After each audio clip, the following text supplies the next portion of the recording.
परमेश्वर पिता का फिर से धन्यवाद करते हैं आज के इस सुंदर समय के लिए, सुंदर दिन के लिए जिसे उसने हम सबके जीवन में दिया। प्रभु यीशु मसीह में आप सबको नमस्कार कहता हूँ, प्रभु यीशु मसीह में जय मसीह की कहता हूँ। आज का दिन उसने हमारे जीवन में फिर से दे दिया, फिर से जोड़ दिया। मैं उस जीवित परमेश्वर का हृदय से धन्यवाद करता हूँ। आज के दिन में परमेश्वर ने हमें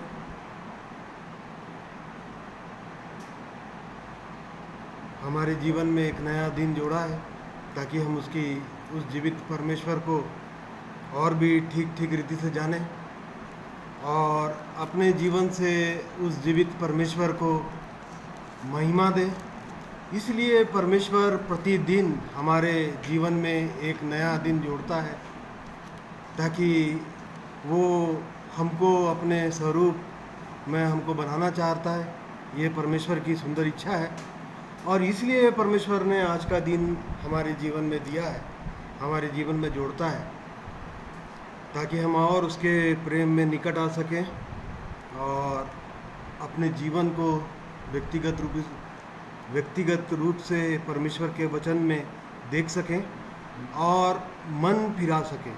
जहाँ से भी हमें आज आवश्यकता है अपने व्यक्तिगत जीवन में, हम वहाँ से और भी निकले और उस जीवित परमेश्वर को महिमा दें। ये उसकी योजना है परमेश्वर की, एक मनुष्य जाति के लिए। और इसलिए परमेश्वर ने फिर से हमारे जीवन में आज नया दिन जोड़ा है। मैं उस जीवित परमेश्वर का धन्यवाद करता हूँ परमेश्वर के पवित्र वचनों के लिए, जिसके द्वारा परमेश्वर लगातार हमें संभालता है, हमें बल देता है, हमें और उठाता है और इन वचनों के प्रकाश में हम अपने व्यक्तिगत जीवन को देख सकते हैं।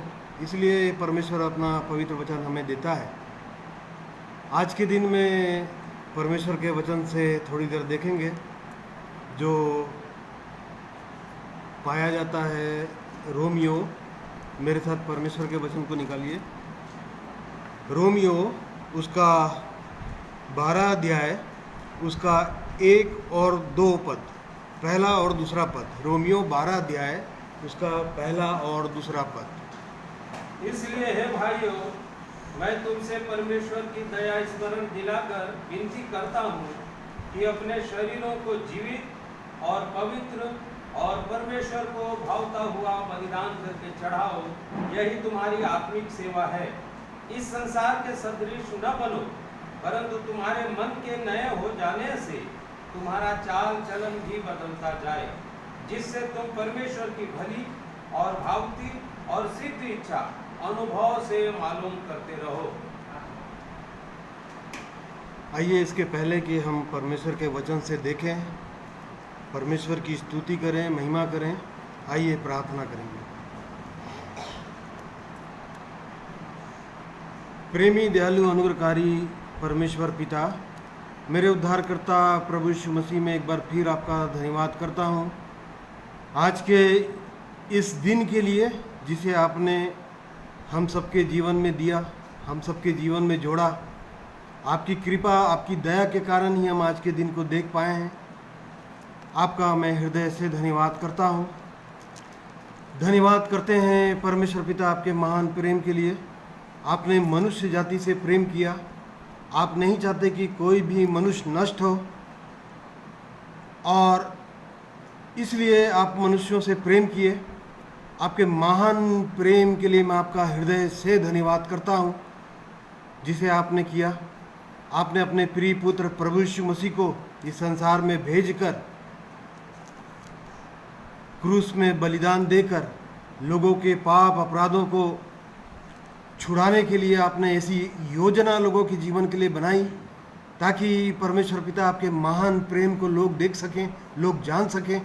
ऐसे महान प्रेम के लिए मैं आपका हृदय से धन्यवाद करता हूँ।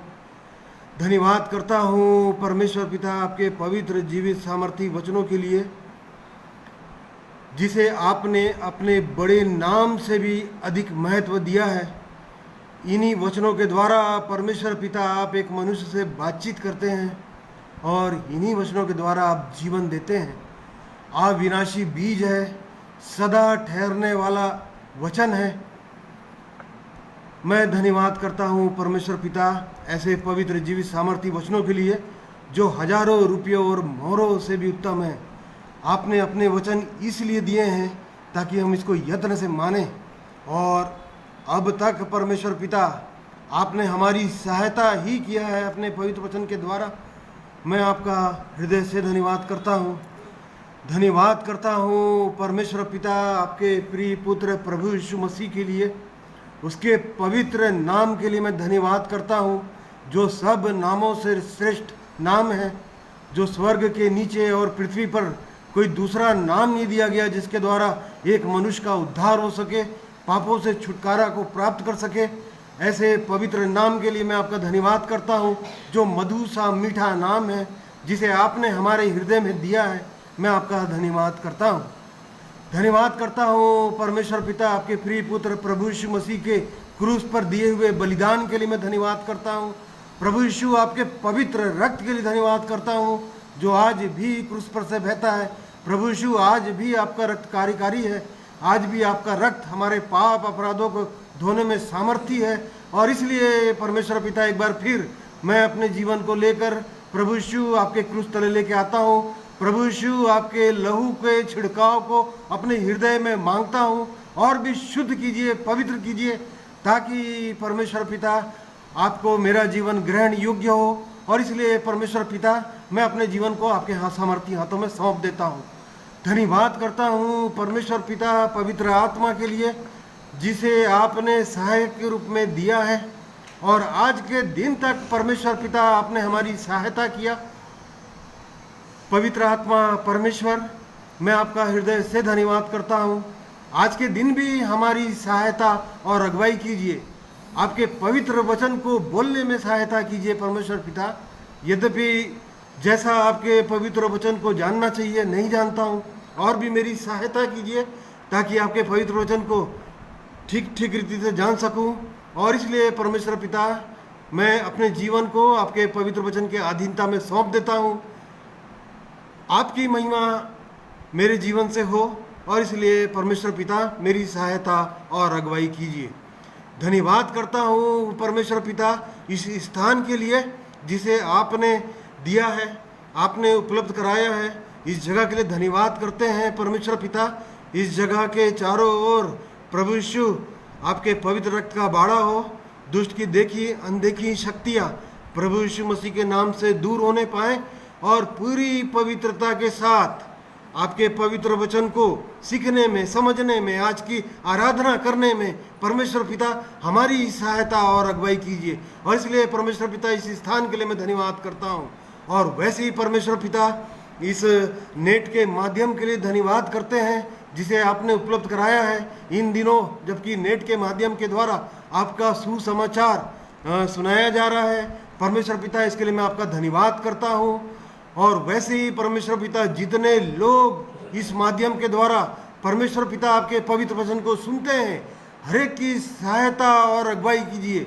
परमेश्वर पिता आपके पवित्र वचन को सुनने पाए, और परमेश्वर पिता सहायता कीजिए कि जिन जिन बातों में आज मनुष्य अपने जीवन को इन पवित्र वचन के वचनों में देखता है, परमेश्वर पिता निकलने में परमेश्वर पिता उन सब की सहायता और अगुवाई कीजिए। और इसलिए परमेश्वर पिता इस नेट के माध्यम के लिए मैं धन्यवाद करता हूँ जिसके द्वारा परमेश्वर पिता आपकी महिमा होती है, आपकी महिमा हो रही है। परमेश्वर पिता मैं आपका धन्यवाद करता हूँ। और वैसे ही परमेश्वर पिता आज के दिन में आपके पवित्र वचन से हमारी सहायता कीजिए, और वैसे ही परमेश्वर पिता आपकी स्तुति के गीतों को गाने में भाइयों की सहायता कीजिए, क्योंकि आप इस्राएल की स्तुति के सिंहासन में विराजमान परमेश्वर हैं। आपकी स्तुति मनभावनी है, और इसलिए परमेश्वर पिता आपकी स्तुति करने में भी हमारी सहायता कीजिए ताकि हमारी स्तुति भी परमेश्वर पिता आपको ग्रहण योग्य हो। और इसलिए परमेश्वर पिता इन सब बातों के लिए मैं आपका धन्यवाद करता हूँ। आज के दिन में फिर से मैं अपने आप को, अपने जीवन को और यहाँ पर उपस्थित हर एक लोगों को आपके हाथों में सौंप देता हूँ। आज के दिन में अब तक परमेश्वर पिता आपने हमारी सहायता किया है, मैं आपका धन्यवाद करता हूँ। आगे भी हमारी सहायता और अगुवाई कीजिए। सारी आदर इज्जत महिमा सब कुछ आपको देता हूँ और ये विनती प्रभु यीशु मसीह के पवित्र और मीठे नाम से मांगता हूँ, सुनिए और ग्रहण कीजिए। आमीन। आइए परमेश्वर की स्तुति करेंगे भाई लाली और भाई नरेश के द्वारा। परमेश्वर सहायता करें।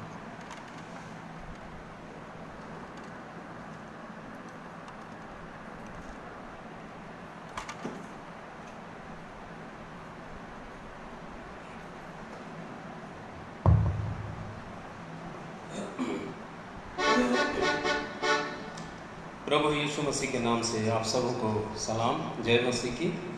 सुंदर अवसर परमेश्वर ने दिया हम सबको।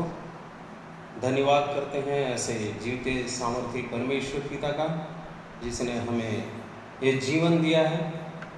और वचन में कहता है, भजन संहिता में यदि पढ़ते जाएंगे तो लिखा है, यहोवा की स्तुति करनी मन भावनी है। और जब हम उसकी स्तुति करते हैं तो हमें बल प्राप्त होता है। अत्यंत करुणामय परमेश्वर अपने लिए एक देह तैयार किया है प्रभु यीशु मसीह के लिए, और वो देह यहाँ भी तैयार हो रही है और उसको सजाने का काम हमको दिया गया है। इस छोटे से देह को कलीसिया कहा जाता है, अर्थात चर्च। और इस कलीसिया को सजाने का काम आपको और मुझको दिया गया है। इसलिए आइए इस कलीसिया को सजाते हुए प्रभु की महिमा करें। ऐ कलीसिया, ऐ कलीसिया, हम तुझे झिलाएंगे।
बना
हो, स्तुति हो।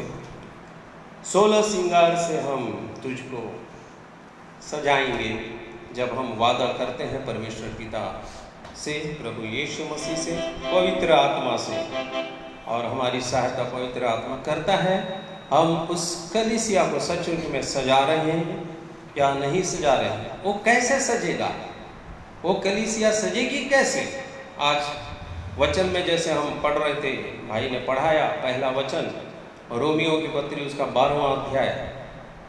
इसलिए हे भाइयों, हे मेरे प्रियो, मैं तुम्हें परमेश्वर की दया स्मरण दिला करके विनती करता हूं कि तुम अपने शरीरों को जीवित, पवित्र और परमेश्वर को भावता हुआ बलिदान करके चढ़ाओ। ये है सेवा और ये है सजाना।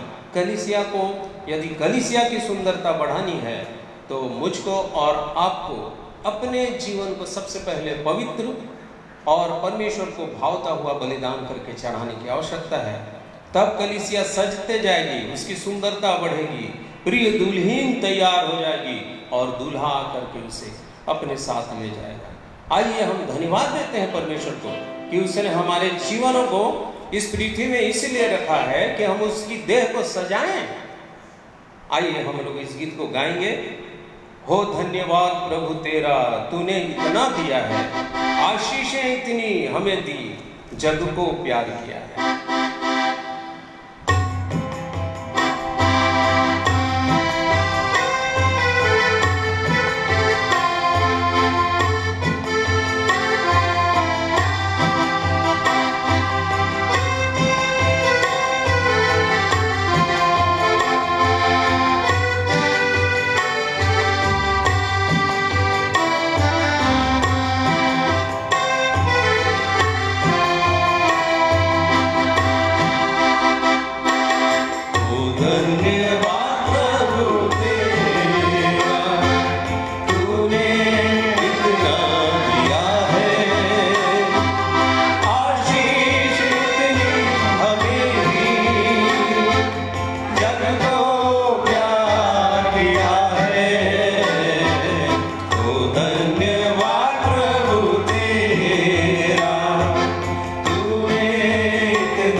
पे बराबर, चाहे धनी हो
प्रभु यीशु मसीह में होकर के पवित्र आत्मा की अगुवाई देते हुए हमें बहुत कुछ दिया है, और वो चाहता है कि हम भी उसे दें। हम अपना क्या दे सकते हैं?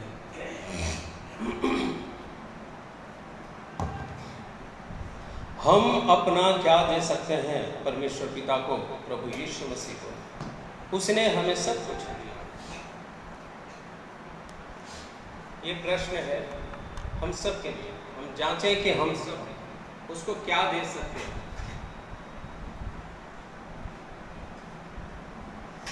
और प्रभु चाहता है कि हम उसको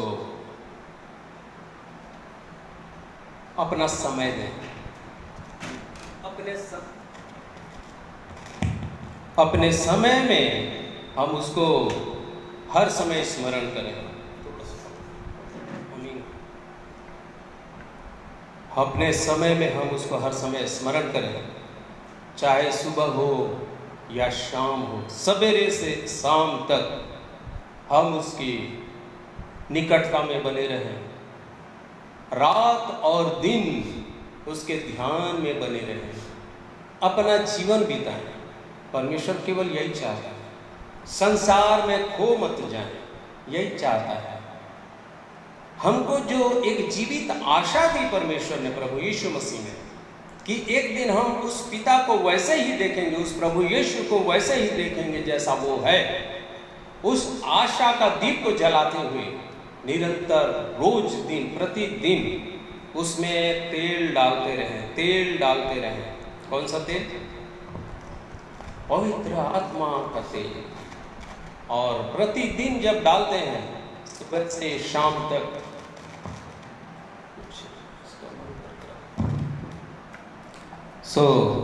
तब परमेश्वर चाहेगा हमको और हमारी सहायता और अगुवाई करेगा। प्रभु सहायता करे। आइए प्रभु की महिमा में एक गीत हम लोग सुनेंगे।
हर सुबह तेरे नाम से आए और हर शाम तेरे नाम से जाए। रात और दिन मैं ध्यान में तेरे जीवन अपना बिताऊं। नाम तेरा गाऊं, नाम तेरा गाऊं। हर सुबह तेरे नाम से आए और हर शाम तेरे नाम से जाए। रात और दिन मैं ध्यान में तेरे जीवन अपना बिताऊं। नाम तेरा गाऊं, नाम तेरा गाऊं।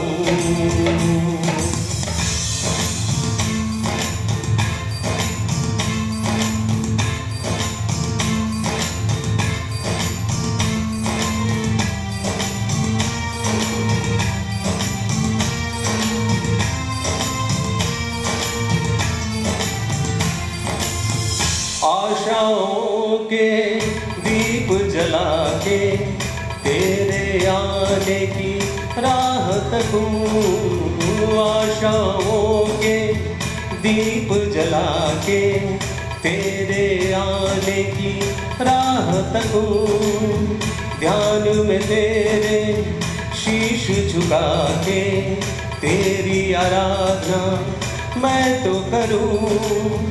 दिन तो बीता जाए प्रभु जी, दिन तो बीता जाए प्रभु जी, जीवन है घबराए तेरी आस लगाए, अंधियारा तीर आए, उजियारा तेरा नाम ले आए, मन मंदिर जो तीर में हो जाए, रात और दिन मैं ध्यान में तेरे जीवन अपना बिताऊं, नाम तेरा गाऊं, नाम तेरा गाऊं।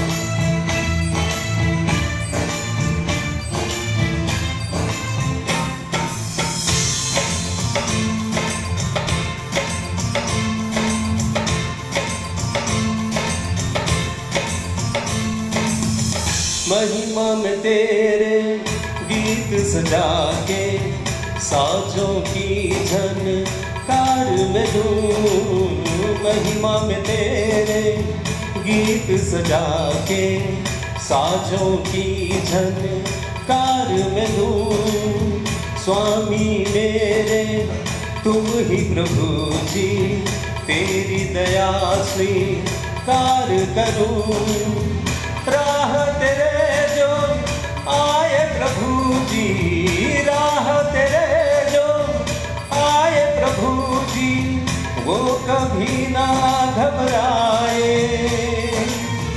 आगे बढ़ता जाए, सच्चा जीवन पाए,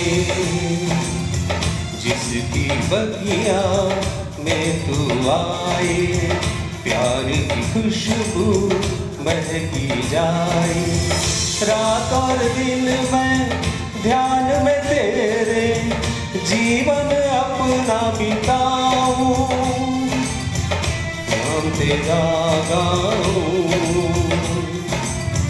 नाम तेरा गाऊं, हर सुबह तेरे नाम से आए और हर शाम तेरे नाम से जाए, रात और दिन मैं ध्यान में तेरे जीवन अपना बिताऊं, नाम तेरा गाऊं, नाम तेरा गाऊं, नाम तेरा गाऊं, नाम तेरा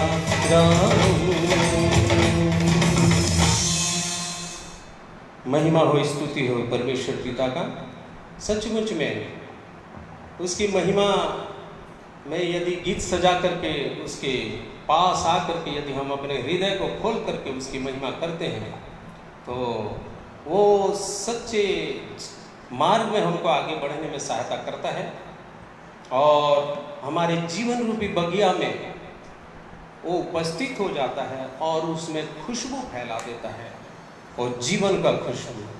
धन्यवाद परमेश्वर पिता का। आइए हम वचन के भाग में जाएंगे।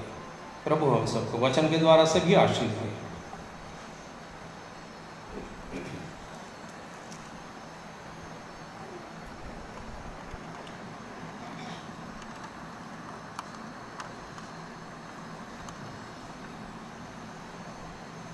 सुंदर गीतों के लिए परमेश्वर पिता का फिर से धन्यवाद करते हैं और सचमुच परमेश्वर पहले हमारा जीवन जो था परमेश्वर की स्तुति के योग्य नहीं था, परंतु परमेश्वर ने हमारे जीवन में अद्भुत काम किया और इस कारण से हम उस जीवित परमेश्वर को जान पा रहे हैं और उसकी स्तुति और महिमा कर पा रहे हैं। और इसलिए उस जीवित परमेश्वर का मैं हृदय से धन्यवाद करता हूँ। भाइयों की उसने सहायता किया सुंदर गीतों को गाने में। आज के इस वचन में रोमियो 12 अध्याय जिसको हमने पढ़ा, थोड़ी देर हम इन वचनों के प्रकाश में देखना चाह रहे हैं कि परमेश्वर की क्या इच्छा है और परमेश्वर हमसे क्या चाहता है। इन वचनों को जो रोमियो 12 अध्याय उसका 1 और 2 पद में जो जैसा भाई ने पढ़ा, इसलिए हे भाइयों, मैं तुमसे परमेश्वर की दया स्मरण दिलाकर विनती करता हूँ कि अपने शरीरों को जीवित और पवित्र और परमेश्वर को भावता हुआ बलिदान करके चढ़ाओ, यही तुम्हारी आत्मिक सेवा है। इस संसार के सदृश ना बनो, परंतु तुम्हारे मन के नए हो जाने से तुम्हारा चाल चलन भी बदलता जाए, जिससे तुम परमेश्वर की भली और भावती और सिद्ध इच्छा अनुभव से मालूम करते रहो। इन वचनों को थोड़ी देर हम देखना चाहते हैं। परमेश्वर हमारी सहायता और अगुवाई करेगा। जैसा यहाँ पर ये पौलुस की पत्री है और रोम नाम की एक जगह में, रोम नाम का एक जगह है और पौलुस उनको पत्र के द्वारा यहाँ पर चिता रहा है या सिखा रहा है और यहाँ पर उनको स्मरण दिलाना चाह रहा है। क्या चीज़ का स्मरण दिलाना चाह रहा है? यहाँ पर जैसे लिखा है, इसलिए हे भाइयों, मैं तुमसे परमेश्वर की दया स्मरण दिलाकर विनती करता हूँ। परमेश्वर की दया को स्मरण कराना चाह रहा है। तो परमेश्वर ने ऐसी क्या दया करा दिया, परमेश्वर ने ऐसी क्या दया कर दी और उसको क्यों स्मरण करा रहा है यहाँ पर, इन बातों को हमको जानना चाहिए। जैसा यहाँ पर ये इनको स्मरण करा रहा है कि परमेश्वर की दया को स्मरण करो, तो परमेश्वर ने ऐसी क्या दया किया ताकि उसको स्मरण करने को बोल रहा है। यहाँ पर पौलुस प्रेरित रोमियो के लोगों को, वहाँ के उन कलीसिया के लोगों को वो स्मरण कराना चाह रहा है कि परमेश्वर ने ऐसी क्या दया कर दिया। तो परमेश्वर ने क्या दया किया, अगर ये ऐसा पूछेंगे तो लोग बोलेंगे कि आज हम इतना जानते हैं कि परमेश्वर ने मुझ पापी को बचाने के लिए क्रूस पर अपना प्राण दिया, ये परमेश्वर ने दया किया है, हम बस इतना ही जानते हैं। परंतु यहाँ पर ये पौलुस यहाँ पर उनको परमेश्वर की दया को स्मरण कराना चाह रहा है। परमेश्वर के यहाँ 2 जाति है, ठीक है कि नहीं?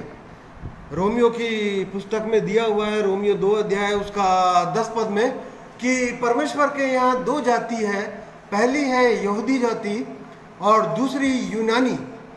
यहूदी अर्थात परमेश्वर के लोग, या परमेश्वर उनको प्रिय बोलता है, यहूदा के लोग परमेश्वर के प्रिय लोग, या परमेश्वर अपनी प्रजा बोलता है यहूदा के लोगों को। और दूसरा है यूनानी अर्थात अन्य जाति। ये परमेश्वर के यहाँ 2 जातियों का वर्णन हम परमेश्वर के वचन में रोमियो की पत्री में पढ़ते हैं। और परमेश्वर भजन संहिता 76 अध्याय उसका पहला पद में ऐसा लिखा हुआ है, परमेश्वर यहूदा में जाना गया और उसका नाम इस्राएल में महान हुआ है। देखिए, परमेश्वर यहूदा में जाना गया है। लोग परमेश्वर को नहीं जानते हैं, परंतु परमेश्वर के वचन में भजन संहिता 76 अध्याय उसका पहला पद में लिखा हुआ है कि परमेश्वर यहूदा में जाना गया है। यहूदा अर्थात याकूब के 12 बेटे थे। याकूब से इस्राएल देश हुआ ना। पहले इस्राएल का पहले नाम क्या था? याकूब। और याकूब का चौथा बेटा का नाम था यहूदा। और यहूदा गोत्र से प्रभु यीशु मसीह संसार में आए, ठीक है कि नहीं? इस्राएल का चौथा बेटा यहूदा। और जब प्रभु यीशु मसीह का जन्म हुआ तो मत्ती 2 अध्याय में लिखा हुआ है कि यहूदिया के बेतलहम में प्रभु यीशु मसीह का जन्म हुआ, ठीक है कि नहीं? देखिए, परमेश्वर यहूदा में जाना गया और उसका नाम इस्राएल देश में महान हुआ है। और यहाँ पर हम जो देख रहे हैं, परमेश्वर की दया को स्मरण दिला रहा है। तो यहाँ पर किस चीज की दया को स्मरण दिला रहा है? रोमियो 9 अध्याय उसका 4 पद से पढ़िए तो। वे इस्राएली हैं हाँ, और लेपालकपन का अधिकार और महिमा और वाचाएं और व्यवस्था और उपासना और प्रतिज्ञाएं उन्हीं की हैं। पुरखे भी उन्हीं के हैं और मसीह भी शरीर के भाव से उन्हीं में से हुआ। सबके ऊपर परम परमेश्वर युगानुयुग धन्य हो, हाँ। आमीन। देखिए, यहाँ पर बोल रहा है वे इस्राएली हैं और ले पालकपन का अधिकार, ले पालकपन का अधिकार अर्थात ले पालकपन, या किसी बच्चे को यदि एडाप्ट लेते हैं, वो लोग अच्छे से जानते हैं कि ले पालकपन किसको बोलते हैं, ठीक है कि नहीं? या गोद लिया हुआ बच्चा, या परमेश्वर का पुत्र या संतान होने का अधिकार, ले पालकपन, ठीक है कि नहीं? या परमेश्वर की संपत्ति का पूरा वारिस, ये किनको बोल रहा है? इस्राएली लोगों को बोल रहा है परमेश्वर। लेख पालकपन का अधिकार, स्वर्ग की स्वर्गीय आशीषें, ठीक है कि नहीं? महिमा, वाचाएं, व्यवस्था, उपासना, प्रतिज्ञाएं उन्हीं की हैं। किनको बोल रहा है? इस्राएली लोगों को परमेश्वर, पौलुस यहाँ पर बोल रहा है कि ये सब चीजें जो हैं किनकी हैं? इस्राएली लोगों की है। देख लीजिए, हम परमेश्वर की दया को देख रहे हैं, ठीक है कि नहीं? और पुरखे भी वहीं के हैं बोल रहा है, और मसीह भी शरीर के भाव से उन्हीं में से हुआ है, ठीक है कि नहीं? मसीह जो है, प्रभु यीशु मसीह का भी जन्म कहाँ पे हुआ है? इस्राएल देश में हुआ है। और परमेश्वर अपनी प्रजा को बोलता है, ये मेरे प्रिय लोग हैं, ठीक है कि नहीं? यशायाह 5 अध्याय उसका यदि 1 पद से यदि हम आगे पढ़ेंगे तो वहाँ पर परमेश्वर पूछ रहा है अपने लोगों से, परमेश्वर पूछ रहा है क्या कारण है, क्या कारण है मैंने दाग की बारी में दाग तो लगाया परंतु उसमें फल क्यों नहीं प्राप्त होता? पढ़िए तो 5 का 1 पद। अब मैं अपने प्रिय के लिए और उसकी दाग की बारी के विषय में गीत गाऊंगा। हाँ, एक अति उपजाऊ टीले पर मेरे प्रिय की एक दाग की बारी थी। हाँ। उसने उसकी मिट्टी खोदी और उसके पत्थर बीन कर उसमें उत्तम जाति की एक दाखलता लगाई। उसके बीच में उसने एक गुम्मट बनाया और दाखरस के लिए एक कुंड भी खोदा। तब उसने दाग की आशा की परंतु उसमें निकम्मी दाखें ही लगी। और आगे, अब हे यरूशलेम के निवासियों और हे यहूदा के मनुष्यों, मेरे और मेरी दाग की बारी के बीच न्याय करो। मेरी दाग की बारी के लिए और क्या करना रह गया जो मैंने उसके लिए न किया हो?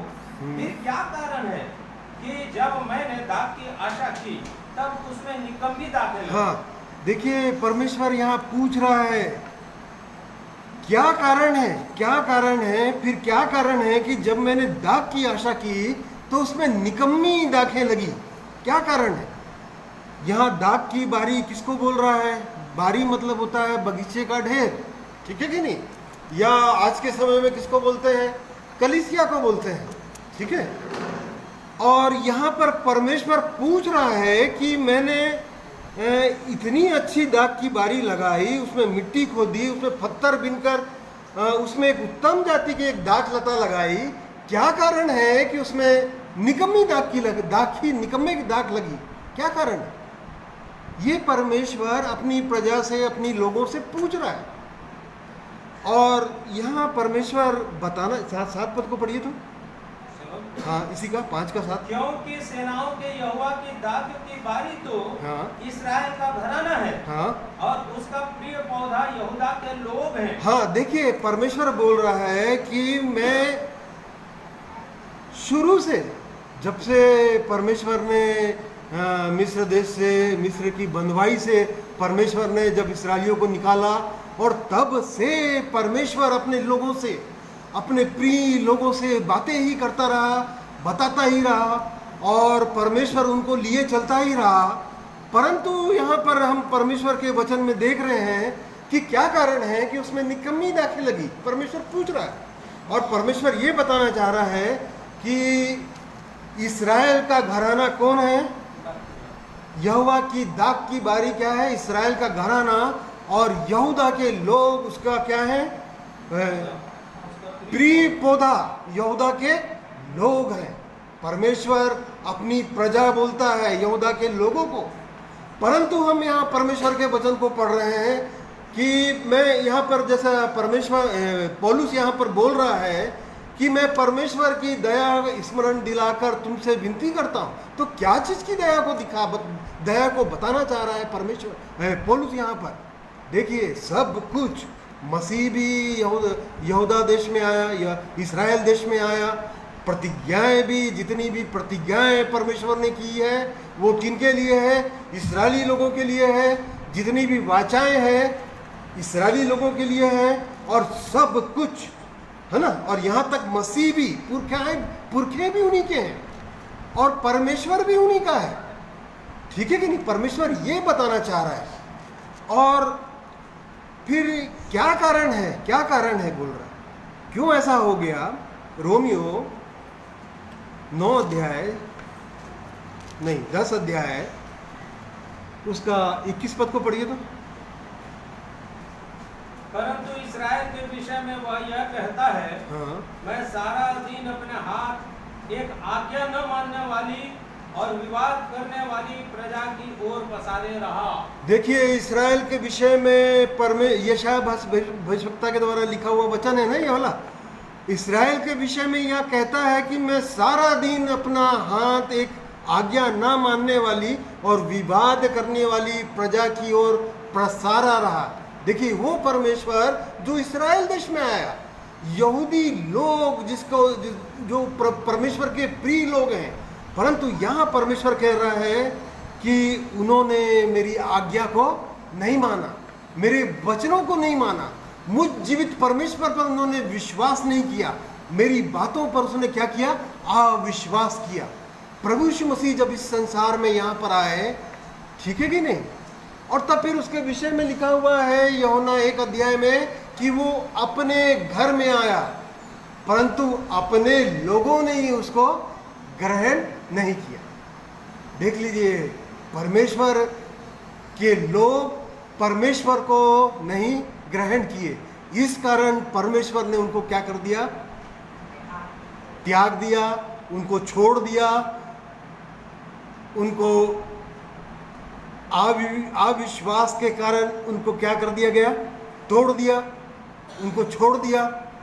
ठीक है कि नहीं? इसलिए छोड़ दिया ताकि अन्य जातियों के लिए क्या हो जाए? द्वार खुल जाए। ये परमेश्वर की देखो महान योजना है।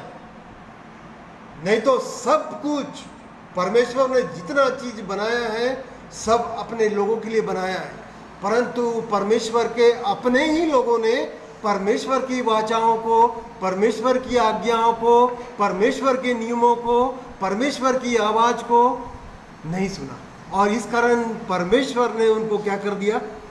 छोड़ दिया। और इस कारण से देखिए, अब किनके लिए उपाय कर दिया? अन्य जातियों के लिए। हम लोग किस में आते हैं? अन्य जातियों में आते हैं।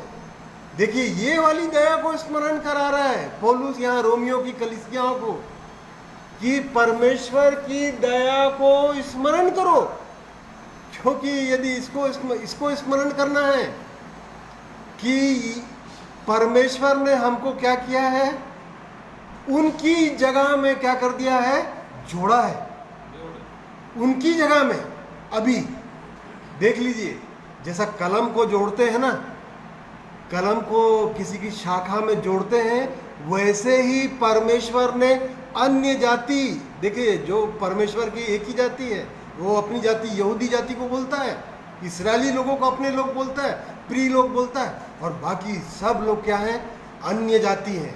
अन्य लोग हैं परमेश्वर की दृष्टि में। और ऐसे लोगों के लिए देखिए, हम जैसे लोगों के लिए, तुच्छ लोगों के लिए, अयोग्य लोगों के लिए, परमेश्वर की दृष्टि में अयोग्य लोगों के लिए परमेश्वर ने अपने द्वार को क्या कर दिया है? खोल दिया। किस कारण से? उन लोगों ने परमेश्वर की आवाज को नहीं सुना, परमेश्वर की आज्ञा को ना माना, अविश्वास के कारण। और इसलिए इस दया को स्मरण करने को बोल रहा है पौलुस रोमियो की कलीसिया को। और आज इन वचनों को यदि हम लोग पढ़ रहे हैं, यदि इन वचनों को यदि हम पढ़ रहे हैं, तो ये किनके लिए है? मेरे लिए है, हम सबके लिए है। और इसलिए बोल रहा है, हे भाइयों, मैं तुमसे परमेश्वर की दया स्मरण दिलाकर विनती करता हूं। देखो, विनती करता हूं, बड़े दुख के साथ, पीड़ा के साथ इन शब्दों को ये बोल रहा है। कौन? पौलुस। परमेश्वर की दया को स्मरण दिलाना चाह रहा है कि परमेश्वर की दया को स्मरण करो। ठीक है कि नहीं? देख लीजिए, आज लोग परमेश्वर की प्रतिज्ञाओं को नहीं जानते हैं। पहला पत्रस उसका 2 अध्याय, उसका 9 पद से पढ़िए तो। पर तुम एक चुना हुआ वंश और राजपदधारी याजकों का समाज और पवित्र लोग और परमेश्वर की नीच प्रजा हो, इसलिए कि जिसने तुम्हें अंधकार में से अपनी अद्भुत ज्योति में बुलाया है, उसके गुण प्रकट करो। और आगे, तुम पहले तो कुछ भी नहीं थे, पर अब परमेश्वर की प्रजा हो। तुम पर दया नहीं हुई थी, पर अब तुम पर दया हुई है। देखिए, पर यहाँ पर पत्रस लिख रहा है पत्री में, तुम तो पहले कुछ भी नहीं थे, पर अब परमेश्वर की प्रजा हो। देखो, किनको बोल रहा है? हम लोगों को बोल रहा है। ठीक है के लिए हम लोगों को, मतलब अन्य जाति के लोगों को, जो लोग प्रभु यीशु मसीह को आप ग्रहण कर रहे हैं, उनको बोल रहा है। क्या बोल रहा है? तुम एक चुना हुआ वंश हो। चुना हुआ वंश मतलब परमेश्वर ने किसको चुना था? इब्राहिम को चुना था परमेश्वर ने। ठीक है कि नहीं? और राजपदधारी, देखिए क्या बोल रहा है? राजपदधारी मतलब राजा का पद, याजकों का समाज, पवित्र लोग और परमेश्वर की निज प्रजा। परमेश्वर अपनी प्रजा बोल रहा है। किनको? हम लोगों को, अन्य जाति लोगों को, जो अब इन समयों में, इन दिनों में परमेश्वर को जो लोग ग्रहण करते चले आ रहे हैं, उनको बोल रहा है। नहीं तो ये पहले ये सब किनके लिए था? वो इस्राएल देश में वो यहूदियों के लोग, यहूदी लोगों के लिए ये इन सब बातें थी। वो तो मसीह का राजदूत बोलता है। ठीक है कि नहीं? पौलुस अपने विषय में बोल रहा हूँ, मैं परमेश्वर की दया को स्मरण, परमेश्वर की दया स्मरण दिला के विनती करता हूँ, मसीह का राजदूत होकर तुमसे विनती करता हूँ कि परमेश्वर से मेल मिलाप कर लो। 2 कुरिन्थी में दिया हुआ 5 अध्याय में। तो पहले तो हम कुछ भी नहीं थे, परंतु अब परमेश्वर की क्या है? प्रजा है। और ये वाली दया को स्मरण दिलाकर विनती कर रहा है और बोल रहा ये है कि अपने शरीरों को, ठीक है कि नहीं, किनको वो, किस चीज को बोल रहा है? इस शरीर को बोल रहा है जीवित। देखिए, शरीर को जीवित, पहला जीवित, दूसरा पवित्र और तीसरा परमेश्वर को भाता हुआ बलिदान करके चढ़ा दो। तो अब जानना ये है, जांचना ये चाहिए, क्या मेरा शरीर जीवित है? भजन संहिता 115 अध्याय उसका 17 पद में परमेश्वर का जन बोल रहा है। 18 पद में, 18 पद को पहले पढ़िए तो। परंतु हम लोग याह को अब से लेकर सर्वदा तक धन्य कहते रहेंगे। हाँ, परंतु अब, आज से लेकर हम यह को क्या? सर्वदा धन्य कहते रहेंगे। 17 पद को पढ़िए तो। मृतक जितने चुपचाप पड़े हैं हाँ। वे तो याद की स्तुति नहीं कर सकते। देखिए, मृतक लोग या मरे हुए लोग, जो परमेश्वर की दृष्टि में मरे हुए लोग हैं, जितने चुपचाप पड़े हुए हैं, वो यह की स्तुति अर्थात उस जीवित परमेश्वर की स्तुति नहीं कर सकते। और इस कारण परमेश्वर ने हमको क्या कर दिया है? जीवित किया है। कैसे जीवित किया है? इफिसियों 2 अध्याय उसका पहला पद पढ़िए तो। उसने तुम्हें भी जिलाया, हाँ। जो अपने अपराधों और पापों के कारण मरे हुए थे, जिनमें तुम पहले इस संसार की रीति पर और आकाश के अधिकार के हाकिम अर्थात उस आत्मा के अनुसार चलते थे, जो अब भी आज्ञा न मानने वालों में कार्य करता है। और इनमें हम भी सब के सब पहले अपने शरीर की लालसाओं में दिन बिताते थे और शरीर और मन की इच्छाएं पूरी करते थे और अन्य लोगों के समान स्वभाव ही से क्रोध की संतान हाँ, थे। देखिए, उसने तुम्हें भी जिलाया। देखिए, यहाँ पे पौलुस बोल रहा है, उसने तुम्हें भी जिलाया। अर्थात पहले कैसे थे हम? मृतक अवस्था में पड़े हुए थे। किस कारण से मृतक अवस्था में पड़े हुए थे? पाप और अपराधों के कारण मनुष्य क्या है? मरा हुआ है परमेश्वर की दृष्टि में। और परमेश्वर एक मनुष्य को जीवित कर देता है, जिला देता है। वो जीवित परमेश्वर है और जीवित लोग ही उसकी आराधना और स्तुति कर सकते हैं। और इसलिए बोल रहा है, पहले कैसे थे? पहले हम लोग कैसे थे? संसार की रीति पर हाँ, और आकाश के अधिकार का हाकिम अर्थात आत्मा के अनुसार चलते थे, जो अभी आज्ञा न मानते। हाँ, शैतान के अनुसार चलते थे। हमारे जीवन में शैतान जैसा हमारे जीवन को चलाता था वैसा चलते थे और शरीर की लालसाओं में अपने दिन को क्या करते थे? बिताते थे और शरीर और मन की इच्छाएं पूरी करते थे। देखिए, पहले ऐसा हमारा जीवन था, परंतु वो परमेश्वर ने हमको क्या कर दिया? जिला दिया, जीवित कर दिया। और जीवित कर दिया इसलिए यहाँ पर परमेश्वर यहाँ पर फिर से परमेश्वर की दया को स्मरण दिला रहा है और अपने शरीरों को क्या कर दो? भाता हुआ परमेश्वर को चढ़ा दो। ये परमेश्वर बोल रहा है। कब? प्रतिदिन के जीवन के लिए बोल रहा है। जिस दिन जीवन पाए थे, जैसा हम लोग गवाही देते हैं, 10 मई 2002 को परमेश्वर अपने पवित्र वचन के द्वारा मुझसे बात किया, मुझे थोड़ा कायल किया, वो उस दिन की बात है। आज का दिन परमेश्वर ने हमारे जीवन में दिया है। आज का दिन हमको, आज के दिन अपने जीवन को देखना है, जांचना है, क्या आज वैसा ही जो जीवन अपने उस समय सौंपा था, आज हमारा जीवन कैसा है? ये इसलिए हमको इन वचनों के आधार में हमको अपने जीवन को देखना है, ठीक है कि नहीं? और इसलिए बोल रहा है, अपने शरीरों को जीवित, नहीं तो जितने मृतक अवस्था में पड़े हुए हैं वो यहाँ की स्तुति नहीं कर सकते। ये परमेश्वर अपने पवित्र वचन में बताना चाह रहा है। और परमेश्वर, यदि परमेश्वर के वचन को यदि सीखना है, समझना है, तो प्रभु यीशु मसीह हमारा क्या है? आदर्श है। और सचमुच में हमको प्रभु यीशु मसीह से क्या करना चाहिए? सीखना चाहिए। प्रेरितों के काम 1 अध्याय उसका 3 पद में प्रभु यीशु मसीह के विषय में देखिए, उसने दुख उठाने के बाद बहुत से पक्के प्रमाणों से अपने आप को उन्हें जीवित दिखाया और 40 दिन तक वह उन्हें दिखाई देता ये रहा। किसके विषय में लिख रहा है?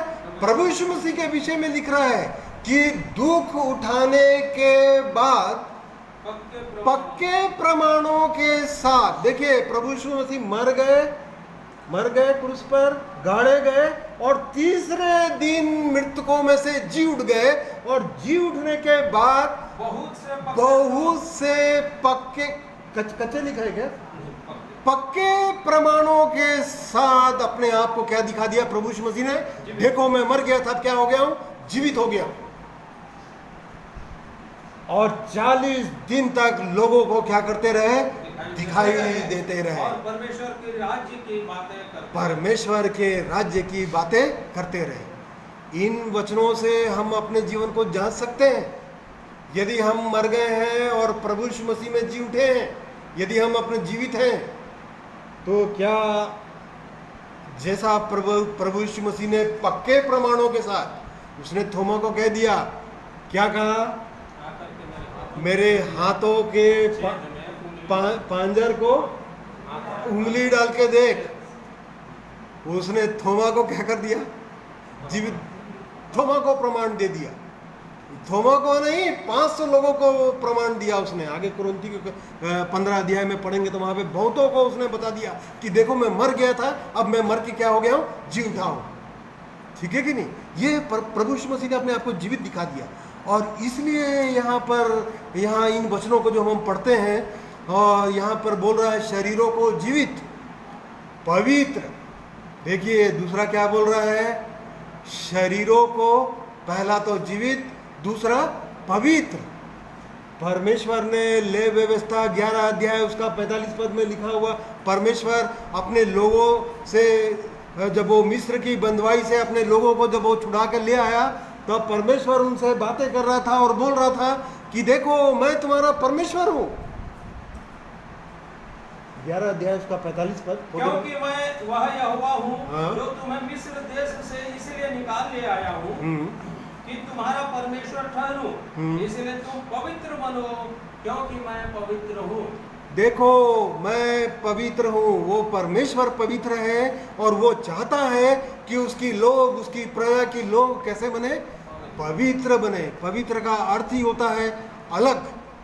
परमेश्वर अलग करना चाहता है। किन लोगों से अलग करना चाहता है? हमको इस संसार में हम रहते हैं, पवित्र का अर्थ ही होता है अलग। दूसरा कुरिन्थी 6 अध्याय उसका 17 पद को पढ़िए तो।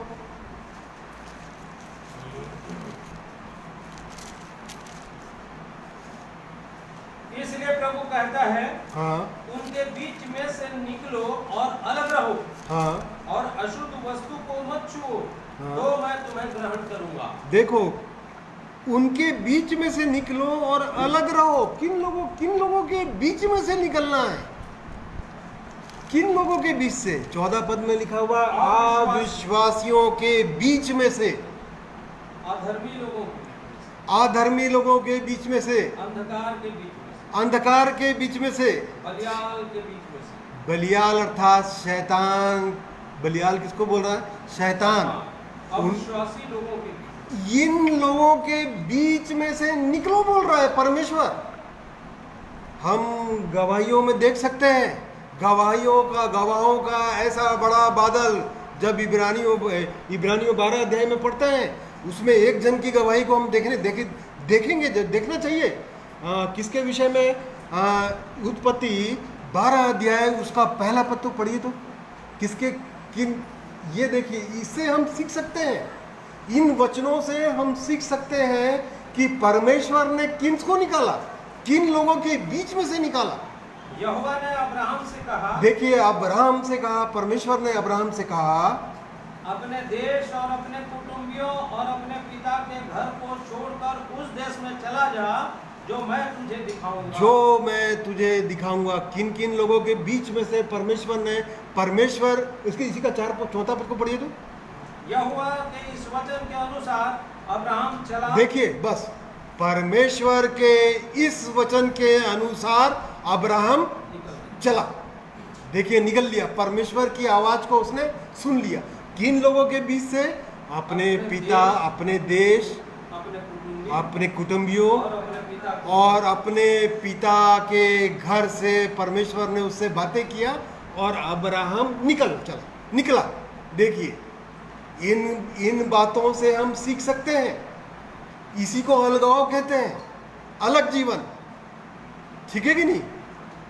प्रकाशित वाक्य 18 अध्याय उसका 4 पद को पढ़िए तो।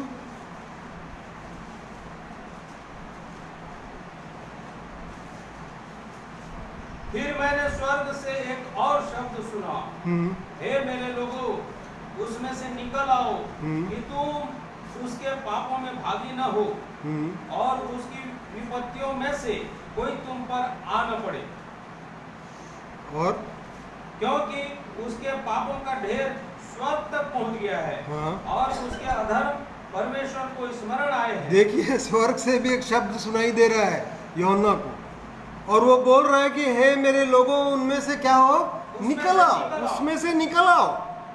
परमेश्वर निकलने के लिए बोलता है। निकलना मतलब अलगाव का जीवन, इसी को पवित्रता कहते हैं। अन्य जातियों, अन्य लोगों, अविश्वासियों के बीच में से निकलो बोलता है, तभी मैं तुमको क्या करूंगा, ग्रहण करूंगा। वो परमेश्वर बोल रहा है।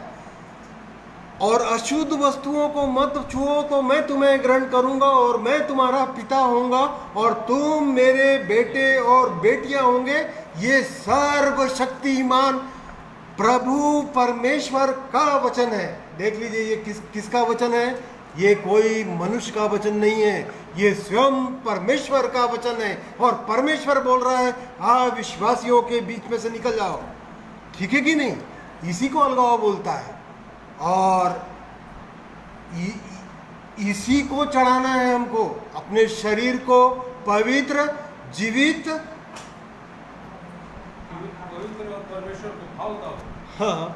और यदि ऐसा नहीं हुआ तो प्रकाशित वाक्य 21 अध्याय उसका 27 पद में लिखा हुआ है, यदि वो स्वर्ग में कोई अपवित्र वस्तु नहीं जाएगी, परंतु उसमें कोई अपवित्र वस्तु या घृणित काम करने वाला या झूठ का गढ़ने वाला किसी रीति से प्रवेश न करेगा।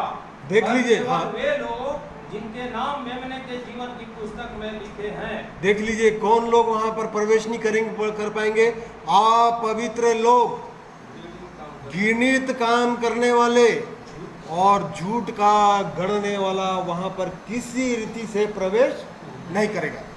और इसलिए परमेश्वर का जन पौलुस यहाँ पर रोमियो को बोल रहा है, रोम के लोगों को बोल रहा है, मैं तुम्हें परमेश्वर की दया को स्मरण दिलाकर तुमसे विनती करता हूँ कि अपने शरीरों को जीवित, यदि जीवित नहीं है तो हमको क्या होना पड़ेगा? जीवित होना पड़ेगा। और यदि पवित्र नहीं है तो हमको पवित्र होना पड़ेगा। ठीक है कि नहीं? पवित्र अर्थात अलगाव, वहां से निकलने के लिए बोल रहा है। बार बार परमेश्वर, अविश्वास, पूरे परमेश्वर के वचनों में परमेश्वर वहां से निकालना चाहता है, ताकि परमेश्वर, देखिए परमेश्वर की कितनी सुंदर महान योजना है। वो परमेश्वर अन्य जातियों के लिए आज इन दिनों में जब कि मार्ग खुला हुआ है, और वो अपने लोगों को कहाँ लेकर जाना चाहता है? स्वर्ग लेके जाना चाहता है। और इसलिए वो परमेश्वर चाहता है कि उनके लोग कैसे रहे? पवित्र रहे। और इसलिए परमेश्वर यहाँ हमको बोल रहा है कि अपने शरीरों को जीवित, पवित्र और परमेश्वर को भावता हुआ अर्थात उसको ग्रहण योग्य होना चाहिए। ठीक है कि नहीं? भावता हुआ मतलब उसको ग्रहण योग्य हो, मतलब जो हम बलिदान हम चढ़ा रहे हैं, अपने जीवन को जो चढ़ा रहे हैं, अब ये चेक ये करना चाहिए, क्या परमेश्वर हमारे बलिदान को ग्रहण कर रहा है कि नहीं कर रहा?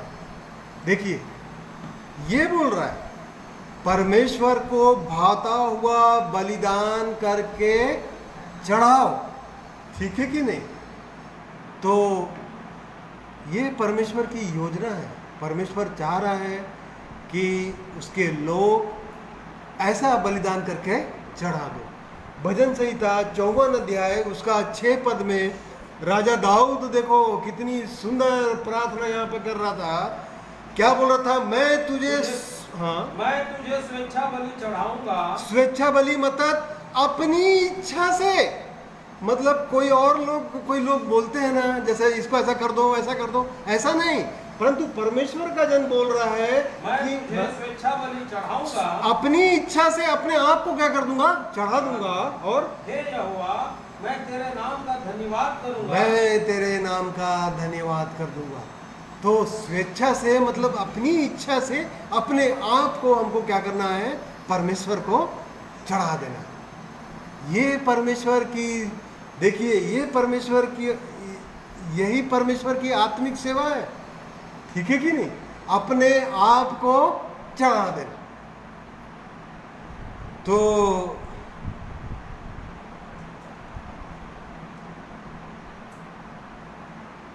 ऐसा हमको क्या करना है, अपने आप को चढ़ा देना है।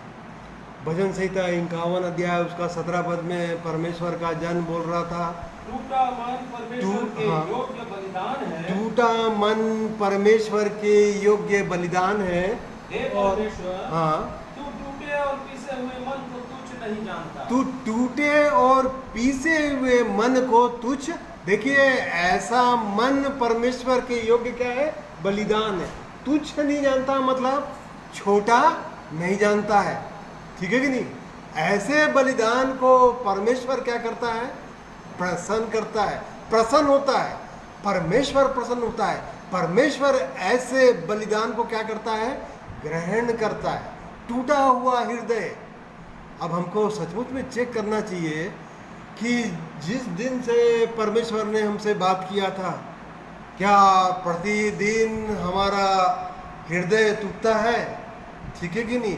प्रतिदिन हम परमेश्वर को बलिदान चढ़ाते हैं, और नहीं तो इन वचनों के अनुसार हमको चेक करना चाहिए, क्या सचमुच हम इन वचनों के अनुसार, तभी तो हम उसके आगे की बातों को हम समझ पाएंगे, ठीक है कि नहीं?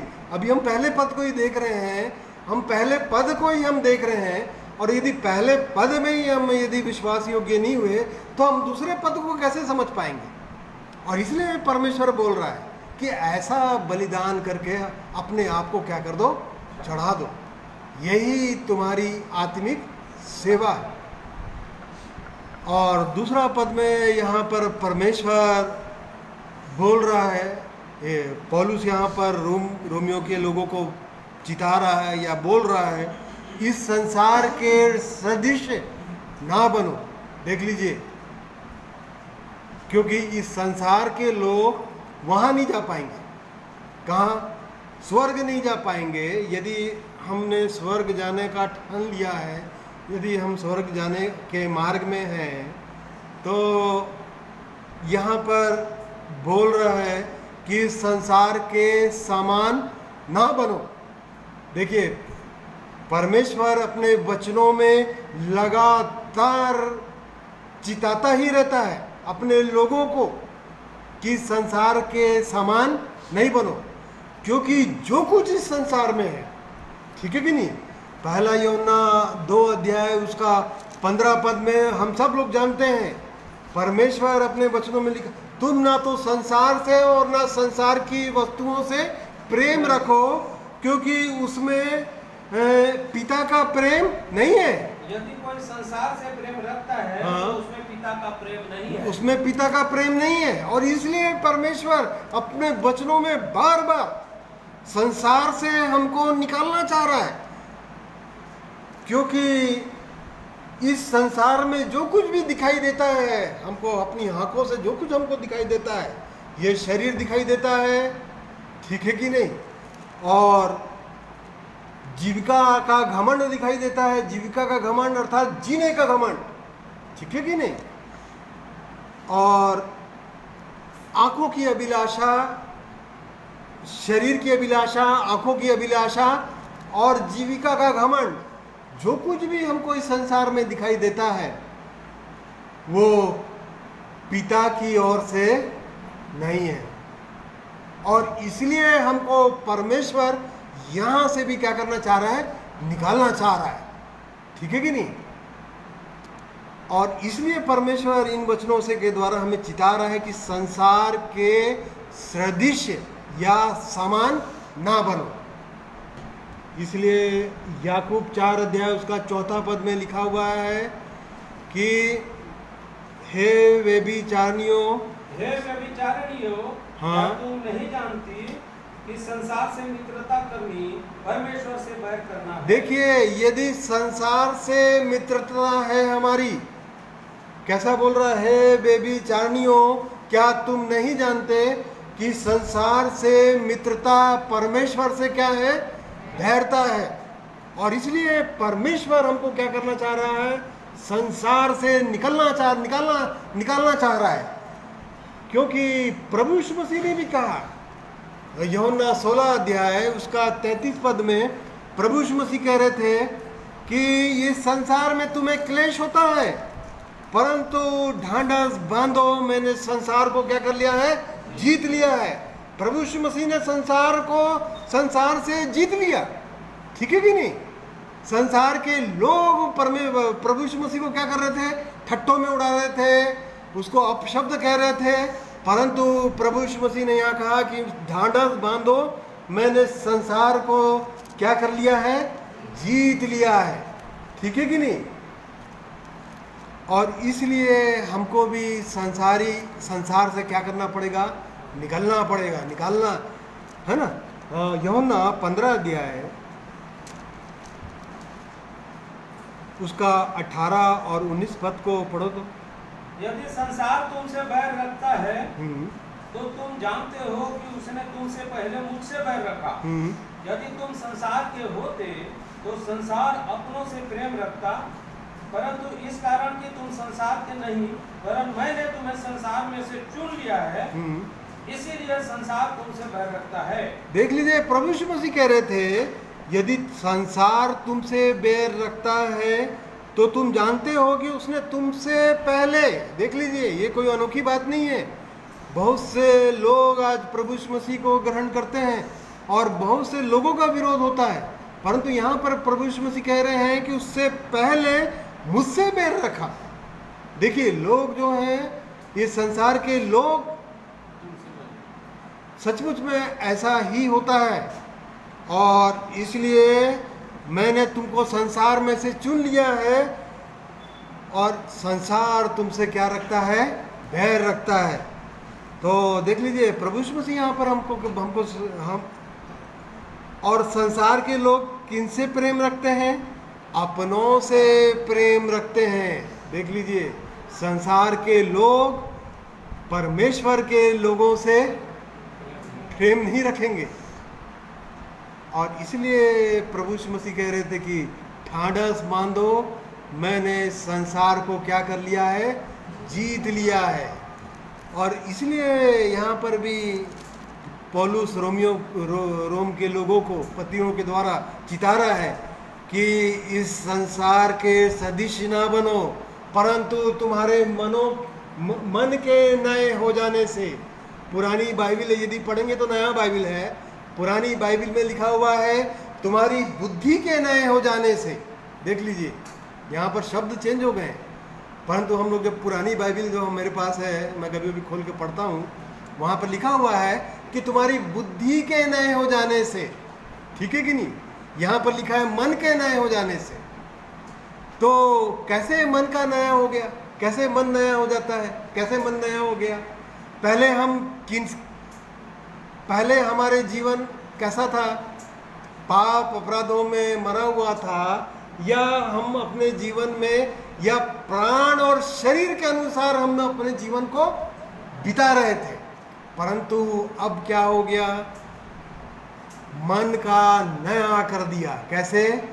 परमेश्वर ने अपनी आत्मा के द्वारा।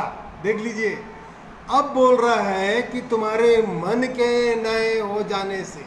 तो हमको चेक करना चाहिए, क्या हमारा मन नया हुआ है कि नहीं हुआ है? ठीक है कि नहीं? नहीं तो परमेश्वर मनुष्य की उत्पत्ति सबसे पहले उसने क्या बनाया?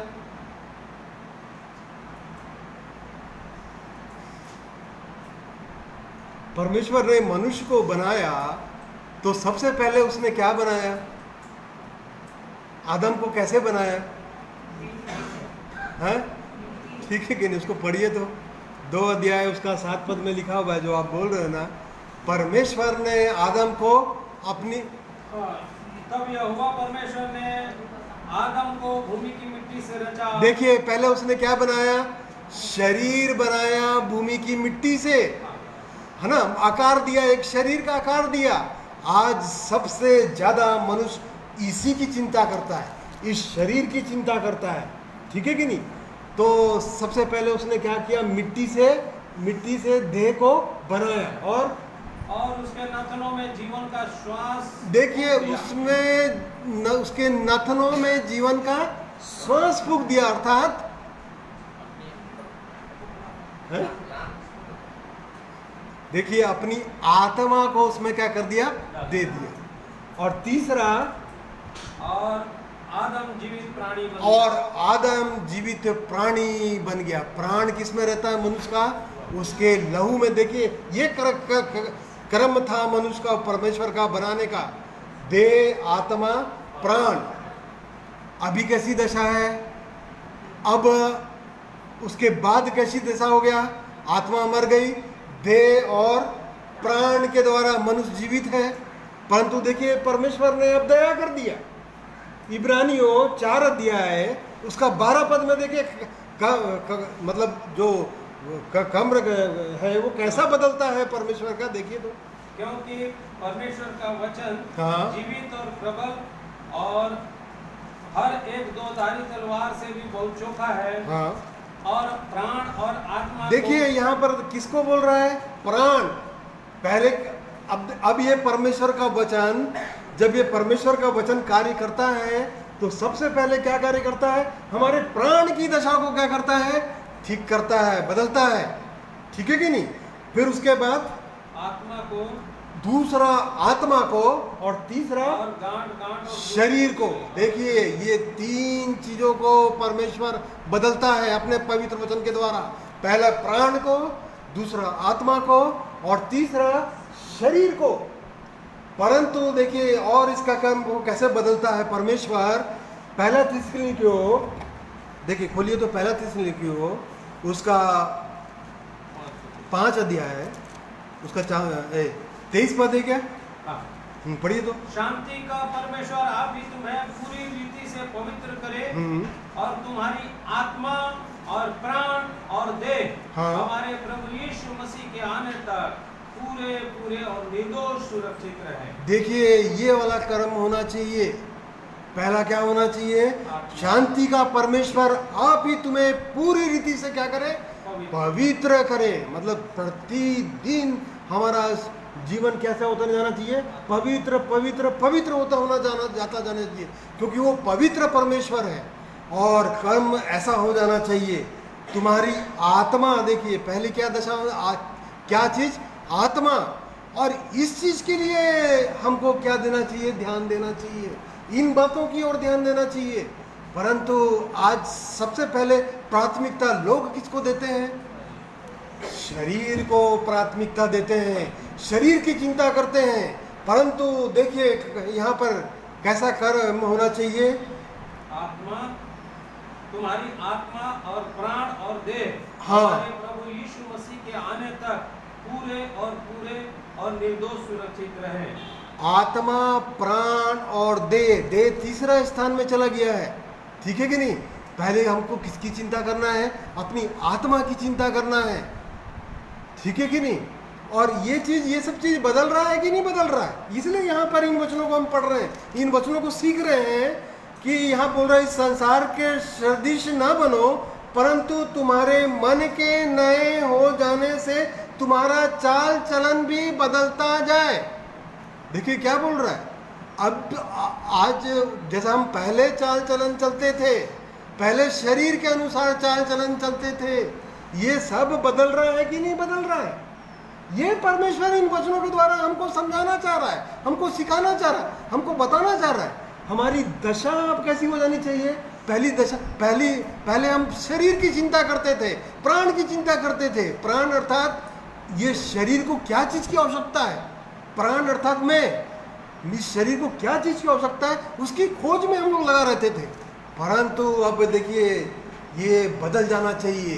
पहले अब हम किसकी खोज करना चाहिए, हमारे व्यक्तिगत जीवन में हम अपनी आत्मा की दशा को जांचना चाहिए। क्या मेरी आत्मा जीवित है कि नहीं है, ठीक है कि नहीं। और ऐसा कर्म होना चाहिए, और ये सब चीजें बदलती जानी चाहिए। अब आत्मा मतलब फिर, ठीक है कि नहीं। यदि आत्मिक लोग हैं तो आत्मा की बातें को कहेंगे, ठीक है कि नहीं? ये पहचान कैसे पहचानेंगे? शारीरिक व्यक्ति शरीर की बातों की ओर मन लगाता है, ये परमेश्वर ने पहचान बता दिया। रोमियो 8 अध्याय उसका 5 पद से यदि हम आगे पढ़ेंगे, शारीरिक व्यक्ति शरीर की बातों की ओर मन लगाता है, परंतु आध्यात्मिक व्यक्ति आत्मा की बातों की ओर मन लगाता है। देख लीजिए हम किसकी ओर मन लगा रहे हैं, हमारा ध्यान किसकी ओर है, हम किन बातों को हम सीख रहे हैं। इतने दिनों से यदि हम परमेश्वर के वचन को यदि हम पढ़ते चले आ रहे हैं, यदि सीखते चले आ रहे हैं, यदि हम उस पर विश्वास करते चले आ रहे हैं, तो हम पहला स्थान किसको देते हैं? अपने शरीर को पहला स्थान देते हैं कि हम आत्मा को पहला स्थान देते हैं? ये हमको इन वचनों के आधार पर हमको जांचना चाहिए, देखना चाहिए, क्योंकि हम इन पत्रियों को हम पढ़ रहे हैं और सचमुच में इन पत्रियों में, ठीक है कि नहीं, प्रभु यीशु मसीह ने भी कह दिया कि आत्मा तो जीवनदायक है, शरीर से कुछ भी लाभ नहीं। मैंने तुमसे जितनी बातें कही हैं सब आत्मा और जीवन है। देख लीजिए प्रभु यीशु मसीह कह रहे थे यूहन्ना 6 अध्याय उसका 63 पद में। हमको जांचना चाहिए कि हम पहली प्राथमिकता हम शरीर को देते हैं। यदि सचमुच में हमको देखना चाहिए, आज लोगों का प्रार्थनाओं का विषय आता है, ठीक है कि नहीं, बहुत सा प्रार्थनाओं का विषय आता है, लेकिन हम इन प्रार्थनाओं को विषयों को देखते हैं तो बहुत अफसोस होता है, ठीक है कि नहीं। क्यों अफसोस होता है? कि हमारा प्रार्थना का विषय हमारा शरीर रहता है, हमारी प्राथमिकता हम अपने शरीरों को देते हैं, ठीक है कि नहीं। हम कभी भी अपनी आत्मा के लिए प्रार्थना का विषय आज तक मैंने तो नहीं सुना कि कोई मनुष्य या किसी मनुष्य ने या किसी ने बोला है मुझको, या ऐसा कभी तो ऐसा विषय मेरे पास आज तक नहीं आया कि मेरी आत्मा के लिए कोई व्यक्ति प्रार्थना करे। ऐसा वाला प्रार्थना का विषय नहीं आया। हाँ, शरीर के लिए, शरीर बीमार है, शरीर को चंगाई चाहिए, इन सब बातों के लिए प्रार्थना का विषय आता है, ठीक है, प्रार्थना का विषय आना चाहिए, परंतु पहली प्राथमिकता हमको किसको देना चाहिए? हमारी आत्मा को देना चाहिए, क्योंकि ये शरीर क्या है? नाशवान है। ये शरीर मिट्टी से बना है और इस मिट्टी में ही क्या हो जाएगा? नष्ट हो जाएगा। परमेश्वर अपना अंश दिया है, अपनी आत्मा दिया है, और वही आत्मा परमेश्वर के पास जाएगी। या तो फिर इस चीज को हमको देखना है और इन बातों की ओर ध्यान लगाने को, इन पत्रियों को यदि हम पढ़ेंगे तो आत्मा की बातों की ओर ध्यान परमेश्वर अपने पवित्र वचनों में हमको बताता है कि हम आत्मा की बातों की ओर ध्यान दें, ठीक है कि नहीं। और इसलिए यहाँ पर बोल रहा है कि तुम्हारा चाल चलन भी क्या होना चाहिए? बदलता जाए, जिससे तुम परमेश्वर की भली और भौती और सिद्ध इच्छा अनुभव से मालूम करते रहो, ठीक है कि नहीं। इच्छा, परमेश्वर की इच्छा, देखिए परमेश्वर की इच्छा को बोल रहा है यहाँ पर कि तुम परमेश्वर की भली भौती और सिद्ध इच्छा, भली भौती और सिद्ध इच्छा अब अनुभवों से मालूम करते रहो कि परमेश्वर की क्या इच्छा है, ठीक है कि नहीं। तो सबसे पहले तो हमको अपने जीवन को बलिदान करके चढ़ा देना है। क्यों ऐसा चढ़ा देना है? क्योंकि यदि ये जीवन जो परमेश्वर ने दिया हुआ है, ये जीवन एक ही बार प्राप्त होता है, ठीक है कि नहीं। और वो चाहता है परमेश्वर कि हमारा जीवन परमेश्वर के किसी काम के उपयोग में आ जाए। ये परमेश्वर की इच्छा है, ठीक है कि नहीं। और यदि ये जीवन परमेश्वर के उपयोग में नहीं आ पा रहा है तो फिर क्या होगा? एहेजकेल, देखिए परमेश्वर वचनों के द्वारा हमको सिखाता है। एहेजकेल 15 अध्याय उसका पहला पद है, क्या पढ़िए तो। फिर यहोवा का यह वचन मेरे पास पहुंचा, हे मनुष्य के संतान, सब वृक्षों में अंगूर की लता की क्या श्रेष्ठता है। अंगूर की शाखा जो जंगल के पेड़ों के बीच उत्पन्न होती है, उसमें क्या गुण देखो है? अंगूर का पेड़ तो देखे होंगे। अंगूर किस में लगता है? लता में लगता है। वो परमेश्वर बोल रहा है कि अंगूर की शाखा जो जंगल के पेड़ों के बीच में उत्पन्न होती है उसमें क्या गुण है। मतलब वो जो लता जो है, ठीक है, अंगूर का पेड़ देखे हैं, यदि अंगूर का पेड़ देखे होंगे तो वो एक लता में अंगूर का गुच्छा उसमें लगता है। उस लता का क्या उपयोग है या उसका क्या गुण है, वो परमेश्वर यहाँ पूछ रहा है। क्या और हाँ, क्या कोई वस्तु बनाने के लिए उसमें से लकड़ी ली जाती या कोई बर्तन टांगने के लिए उसमें से खूंटी बन सकती है? देखो, उस लता से ना तो कोई लकड़ी ली जा सकती है और ना तो खूंटी, मतलब कुछ चीज टांगने में उसका उपयोग हो सकता है। वो किसी के काम का उपयोग में, मनुष्य जाति किसी काम के उपयोग में वो लता नहीं आता है। ये परमेश्वर इन वचनों के द्वारा बताना चाह रहा है। और यदि इन सब चीजों का यदि उपयोग में नहीं आ रहा है तो उसका क्या होता है लास्ट? वह तो ईंधन बनाकर आग में झोंकी जाती है। हाँ। उसके दोनों सिरे आग से जल जाते और उसके बीच का भाग भस्म हो जाता है। क्या वह किसी भी काम की है? वह किसी भी काम की है। परमेश्वर इन वचनों के द्वारा हमको सिखाना चाह रहा है, अंगूर की लता के द्वारा हमको सिखाना चाह रहा है, यदि वो किसी काम की नहीं है, यदि उसका कोई उपयोग नहीं है, उसका जलाया जाना ही है अंत में। वैसा ही यदि हमारे जीवन में, ठीक है कि नहीं, परमेश्वर, मतलब ये जो जीवन हमको दिया गया है, ये जीवन परमेश्वर के किसी उपयोग में आ रहा है कि नहीं आ रहा है, ये परमेश्वर इन वचनों के द्वारा हमको बताना चाह रहा है। और यदि ये जीवन परमेश्वर के किसी उपयोग में यदि नहीं आ पा रहा है तो उसका अंत क्या होगा? जलाया जाना। इन वचनों के द्वारा परमेश्वर हमको सिखाना चाह रहा है। और इसलिए हमको क्या करना है, अपने जीवन को जीवित, पवित्र और भावता हुआ बलिदान करके हमको क्या कर देना है? चढ़ा देना है। और तभी तो हम उसकी भली और भौती और सीधी इच्छा अनुभव से मालूम करेंगे। वो परमेश्वर की क्या इच्छा है, क्या इच्छा है परमेश्वर की। तो सचमुच में परमेश्वर की हमारे जीवन से इच्छा है, ठीक है कि नहीं। और हमको उसकी इच्छा को जानना ही चाहिए। तो इच्छा को कैसे जानेंगे कि परमेश्वर की क्या इच्छा है, ठीक है कि नहीं। तो परमेश्वर की इच्छा को जब जानेंगे जब हम परमेश्वर के वचन को पढ़ेंगे, ठीक है कि नहीं। यदि परमेश्वर के वचन को नहीं पढ़ेंगे तो परमेश्वर की इच्छा को कैसे जानेंगे। इसलिए यहोशू 1 अध्याय उसका 8 पद में मूसा यहोशू से कह रहा था कि व्यवस्था की यह पुस्तक तेरी चित्त से ना उतरने पाए। देखिए, इसी में रात दिन क्या करते रहना? ध्यान करते रहना। देख लीजिए, व्यवस्था की यह पुस्तक।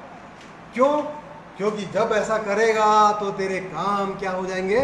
सफल होंगे और तू प्रभावशाली। देखिए, ये परमेश्वर की इच्छा है कि हम परमेश्वर के वचन को क्या करें? पढ़ें। और जब हम परमेश्वर के वचन को पढ़ेंगे तभी तो हम परमेश्वर की इच्छा को जान जाएंगे, ठीक है कि नहीं। तो पहला तीमुथियुस 2 अध्याय उसका 4 पद में तीमुथियुस को पौलुस प्रेरित बोल रहा था कि परमेश्वर क्या चाहता है। जो यह चाहता है हाँ। कि सब मनुष्यों का उद्धार हो हाँ। और वे सत्य को भली भांति देखिए, परमेश्वर की इच्छा यह है कि सब मनुष्यों का क्या हो जाए? उद्धार हो जाए, लोग पापों से छुटकारा को प्राप्त कर सके। ये परमेश्वर की इच्छा है। और वो ये चाहता है कि सब मनुष्य का उद्धार हो और सत्य को भली भांति पहचान ले। आज देखिए, लोग जो हैं सत्य को नहीं जानते। सत्य कौन है? प्रभु यीशु मसीह ने कहा, मार्ग, सत्य और जीवन मैं हूं। यूहन्ना 14 अध्याय उसका 6 पद में, ठीक है कि नहीं।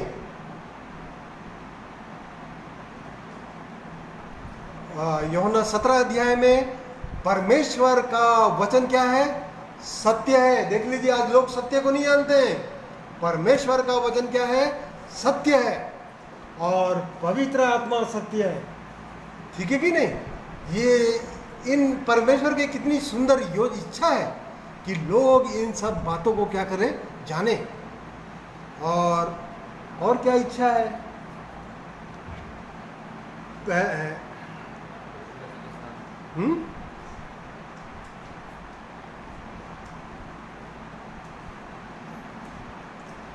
ठीक है कि नहीं? पहला थिस्सलुनीकियों 4 अध्याय उसका तीसरा पद पढ़िए तो। क्योंकि परमेश्वर की इच्छा यह है हाँ। कि तुम पवित्र बनो, अर्थात व्यभिचार से बचे रहो। देखिए, ये परमेश्वर की इच्छा है कि तुम क्या बनो? पवित्र बनो। वो परमेश्वर की इच्छा है कि एक मनुष्य क्या बन जाए? पवित्र बन जाए। और व्यभिचार से क्या रहे? व्यभिचार मतलब वो वैसा वाला नहीं, व्यभिचार के बारे में नहीं बोल रहा है, संसार से निकलने के लिए बोल रहा है। ठीक है कि नहीं? संसारी बातों से, संसारी कामों से वो परमेश्वर यहाँ पर इन बातों को समझाना चाह रहा है। और इसलिए बोल रहा है परमेश्वर की इच्छा यह है कि तुम पवित्र बनो। और क्या इच्छा है पवित्र परमेश्वर की? इफिसियों 5 अध्याय उसका 29 पद को पढ़िए तो।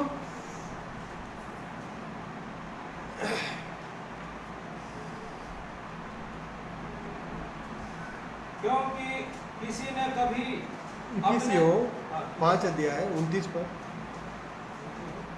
क्योंकि किसी ने कभी अपने शरीर से बैर नहीं रखा, परंतु उसका पालन पोषण करता है, जैसा मसीह भी कलीसिया के साथ करता है। इसलिए 4 का 29। हाँ, 4 का 29।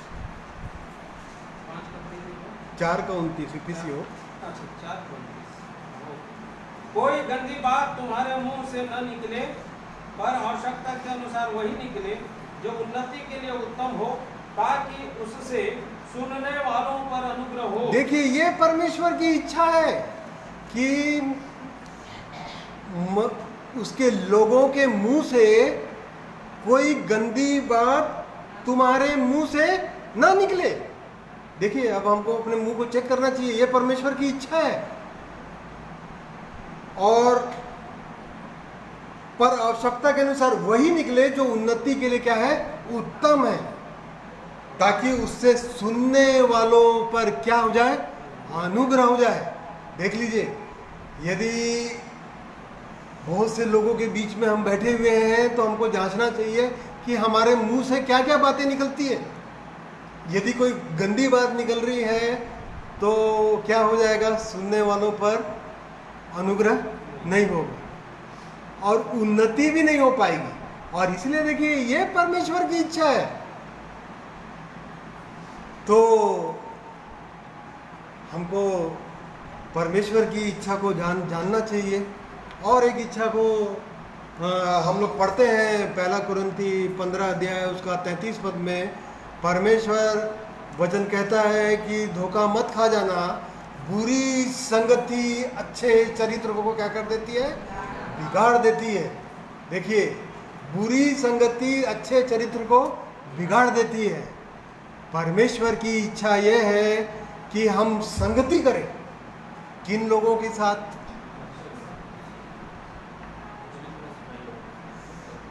पहला कुरिन्थी 1 अध्याय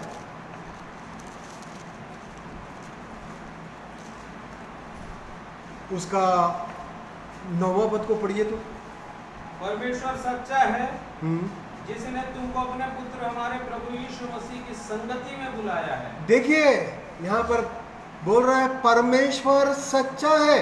सच्चा है, वहाँ पे एक स्टार दिया हुआ है, उसका अर्थ लिखा हुआ है कि वो क्या है? वो विश्वास योग्य परमेश्वर है, जिसने तुमको अपने पुत्र हमारे प्रभु यीशु मसीह की संगति में बुलाया है।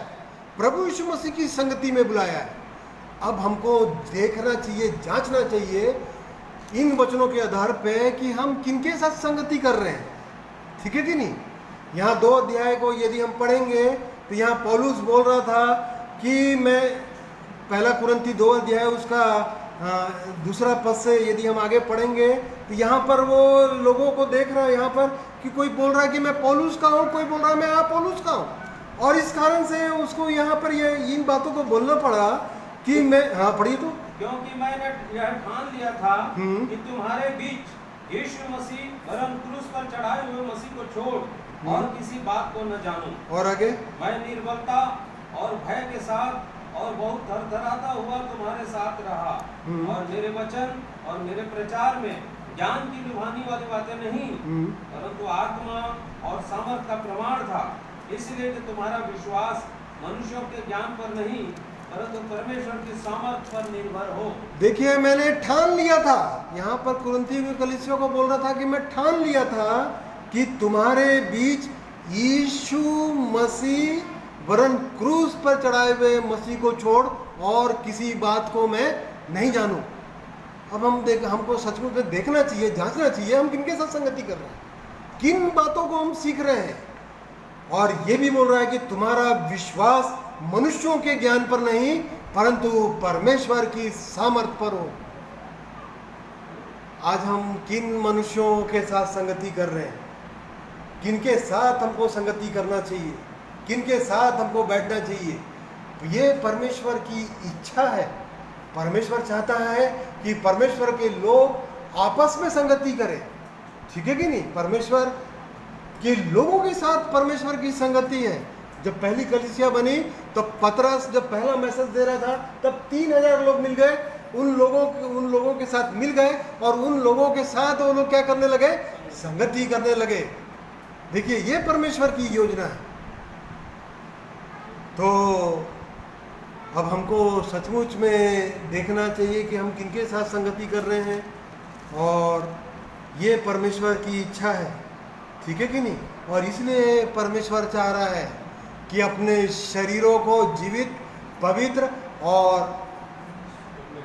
परमेश्वर को भाता हुआ, मतलब जिसको परमेश्वर ग्रहण कर ले, ऐसा करके बलिदान मतलब उसको चढ़ा देना है। बलिदान मतलब सोचते हैं ना, किसी चीज का बलि करना, अर्थात हमारे जीवन में जो कुछ भी कमजोरी है, जो कुछ भी इन वचनों के प्रकाश में हमारे जीवन में, इन वचनों के प्रकाश में जो हम इन वचनों को देख रहे हैं हमारे जीवन में, यदि हमारे इन वचनों के प्रकाश में थोड़ी सी भी यदि कुछ कमी है, घटी या गड़बड़ी नजर आ रहा है तो उसको क्या कर देना है, चढ़ा देना है। इसी को बलिदान बोलता है, ठीक है कि नहीं। और सचमुच में ऐसा ही करना चाहिए। और जब ऐसा करेंगे तब वो परमेश्वर, देखिए वो परमेश्वर हमको क्या करना चाह रहा है, बढ़ाना चाह रहा है। अपने स्वरूप में अंश अंश करके वो क्या करना चाह रहा है, एक मनुष्य को बदलते जाना चाह रहा है। वो बदलना चाह रहा है। एक मनुष्य का स्वरूप, हमारा स्वरूप कैसे दिखाई देना चाहिए, प्रभु यीशु मसीह के चेहरे के समान अंश अंश करके हमको क्या करना चाह रहा है, बदलना चाह रहा है। यही परमेश्वर की सुंदर योजना है। और इसलिए परमेश्वर इन वचनों के द्वारा, इन सचमुच में इन जीवित परमेश्वर के पवित्र वचनों के द्वारा, परमेश्वर की सुंदर योजना के द्वारा, देखिए ये योजना उसने हम जैसे तुच्छों को, अयोग्यों के लिए, अन्य जातियों के लिए परमेश्वर ने हमारे मेरे जीवन के लिए किया, ठीक है कि नहीं। और इसलिए परमेश्वर की दया को हमको निरंतर स्मरण करते रहना चाहिए, क्योंकि अभी ये द्वार हमारे लिए क्या है, खुला हुआ है। परंतु एक दिन, एक समय ऐसा आने वाला है कि ये द्वार अन्य जातियों के लिए क्या होने वाला है, बंद होने वाला है। और उसके पहले हमको क्या करना है, अपने जीवन को परमेश्वर को भाता हुआ बलिदान करके चढ़ा देना है। यही हमारी आत्मिक सेवा है और परमेश्वर यही हमारे जीवन से चाहता है।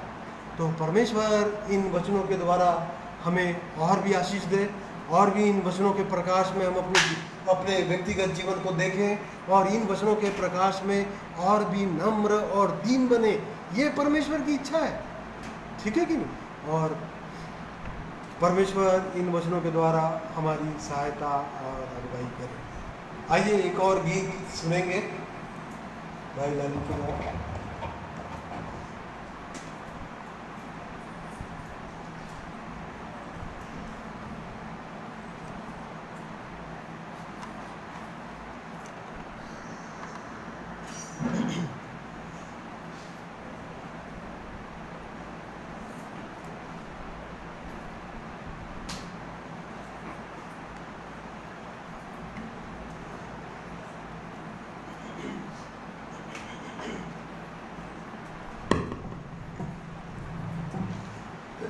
परमेश्वर पिता का मैं धन्यवाद करता हूँ। सुंदर वचन के लिए, और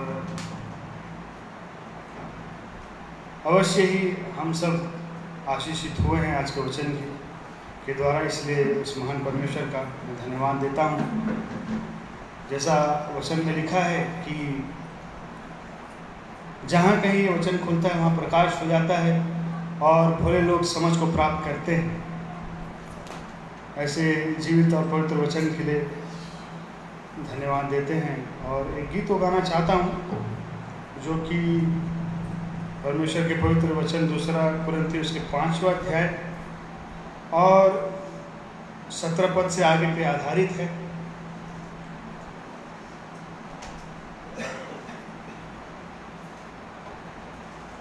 यहाँ पे ऐसा लिखा है, इसलिए यदि कोई मसीह में है तो वो नई सृष्टि है, पुरानी बातें बीत गई, देखो सब बातें नई हो गई।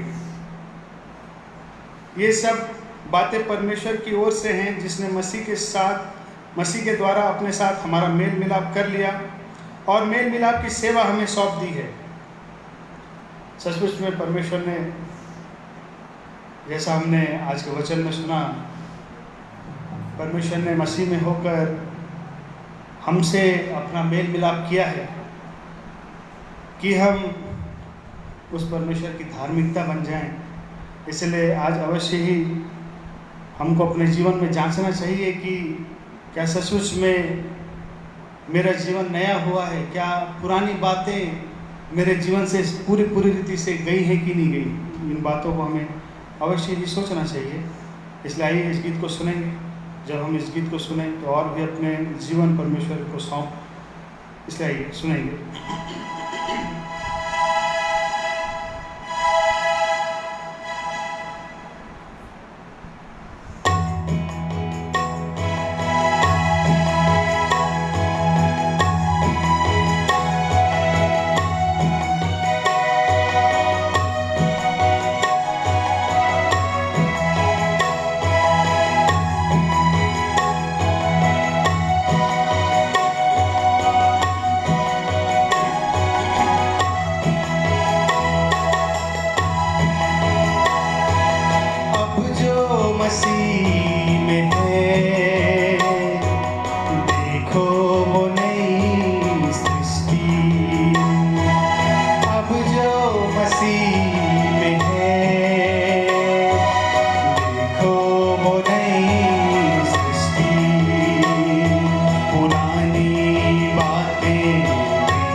नया हो गया।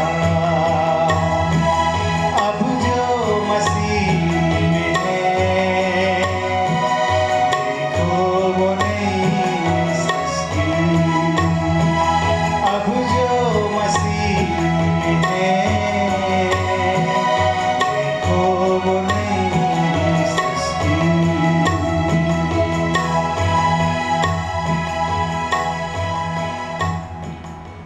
परमेश्वर पिता का धन्यवाद करता हूँ इस गीत के लिए। और सचमुच मेरे प्रियो, जैसे हमने गीत में सुना कि मसीह ने, परमेश्वर ने मसीह में होकर हमसे मेल मिलाप किया है, और मेल मिलाप करने के लिए परमेश्वर ने बहुत बड़ी कीमत चुकाई है। और वो इसलिए चुकाई है कि हम प्रतिदिन परमेश्वर में नए बनते चले जाएं, और पुरानी बातें हमारे जीवन से पूरी रीति से जाती ही चली जाएं, ताकि जब वो परमेश्वर आए तो हम वो परमेश्वर के समान हो, उसके सन्मुख खड़े होने के योग्य बन सके, वो परमेश्वर हमें ग्रहण कर सके। ये परमेश्वर की इच्छा है। और इन्हीं बातों को हमने आज वचन में सुना, सुंदर वचन में भाई के द्वारा। इसलिए परमेश्वर पिता का धन्यवाद देते हैं सुंदर वचन के लिए। आइए प्रार्थना करेंगे। धन्यवाद धन्यवाद धन्यवाद महान परमेश्वर पिता, प्रभु यीशु मसीह में एक बार फिर से आपके चरणों में आते हैं। धन्यवाद देते हैं आपके पवित्र जीवित सामर्थी वचन के लिए मेरे महान परमेश्वर, जिसके द्वारा आप एक मनुष्य से बात करना चाहते हैं मेरे महान प्रभु, और जिसके द्वारा आप एक मनुष्य को जीवन देते हैं। हाँ परमेश्वर पिता, ऐसे जीवनदायी वचनों के लिए मेरे महान परमेश्वर मैं आपका धन्यवाद करता हूँ। महान परमेश्वर पिता, आज भी आपने अपने वचन के द्वारा, भाई के द्वारा से, भाई नीरज के द्वारा से हमसे बातें किया परमेश्वर पिता। मैं इसलिए आपका धन्यवाद देता हूँ प्रभु, कि सचमुच मेरे महान परमेश्वर आप एक मनुष्य को चिताते हैं।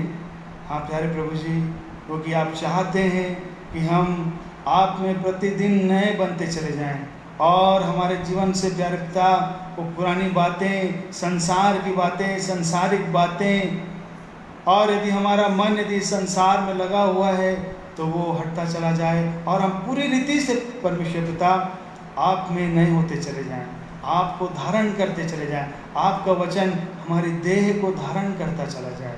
इसलिए मेरे महान परमेश्वर पिता आपका धन्यवाद देते हैं ऐसे प्रेम के लिए परमेश्वर पिता, जो आपने हमसे किया है प्यारे प्रभु। हम आपके प्रेम के योग्य नहीं थे प्यारे पिता परमेश्वर, हम सबों ने अपना अपना मार्ग लिया था, और मेरे महान परमेश्वर हम विनाश में चले जा रहे थे प्यारे पिता। परंतु मेरे महान परमेश्वर पिता, आपने अपनी अद्भुत करुणा और अद्भुत दया से प्यारे पिता हमें अपनी ओर खींचा। मैं आपका धन्यवाद देता हूँ मेरे महान परमेश्वर। और आप ये चाहते हैं प्यारे प्रभु कि हम अपने जीवन से आपको प्रकट कर सकें, ताकि ऐसे बहुत से लोग जो आज अंधकार में हैं वो आपकी ओर खींचे जा सकें प्यारे पिता। इसलिए मेरे महान परमेश्वर सहायता कीजिए, हमें से हर एक की सहायता कीजिए प्यारे प्रभु, कि हम और भी आपको ठीक ठीक रीति से जानने पाएँ, और अपने शरीर को सचमुच पिता, जैसे हमने आपके वचन में सुना, जीवित पवित्र और परमेश्वर पिता आपको भावता हुआ बलिदान करके चढ़ा सकें प्यारे प्रभु। हाँ पिता, ताकि सचमुच में ये हमारे लिए आत्मिक सेवा ठहरने पाए प्यारे पिता। प्रार्थना करता हूँ प्यारे पिता, आप हमें से हर एक की सहायता कीजिए प्यारे पिता परमेश्वर। मैं आपको धन्यवाद देता हूँ, क्योंकि आप धन्यवाद, स्तुति और महिमा के योग्य अद्भुत महान परमेश्वर हैं प्यारे पिता। और मेरे महान प्रभु, आप ऐसे महान परमेश्वर होने पर भी आपने हम जैसे तुच्छों से प्रेम किया है, मैं आपका धन्यवाद देता हूँ प्यारे पिता परमेश्वर। आज आपने हमारी सहायता करी, आपकी स्तुति, आपकी आराधना करने में, आपके पवित्र वचन में से सुनने में प्यारे पिता आपको धन्यवाद देता हूँ, आपकी सहायता के लिए, आपकी अगुवाई के लिए परमेश्वर पिता। आप प्यारे प्रभु, आप हमने से और बातें कीजिए प्यारे पिता। प्यारे पिता, जिन्होंने इन वचन को सुना है उन सबों को आशीषित कीजिए प्यारे पिता। हाँ प्रभु, और जो लोग आगे भी सुनते हैं उनको भी इन वचनों के द्वारा आशीषित कीजिए मेरे महान प्रभु। प्रार्थना करता हूँ प्यारे पिता, आप सचमुच में सारी महिमा, सारी आदर और सब कुछ प्यारे पिता सारी प्रशंसा के योग्य परमेश्वर है। इसलिए सब कुछ आपको देते हुए ये विनती अपने उद्धारकर्ता प्रिय पुत्र प्रभु यीशु के पवित्र मधुर और मीठे नाम से मांगता हूँ, सुनिए एवं ग्रहण करें। आमीन। मैं आप सबों को धन्यवाद देता हूँ जो आपने बड़े धैर्य के साथ हमारे साथ जुड़कर आज की आराधना हमारे साथ किया। परमेश्वर आप सभी भाई बहनों को प्रभु यीशु मसीह में आशीषित करें। आप सबों को जय मसीह की।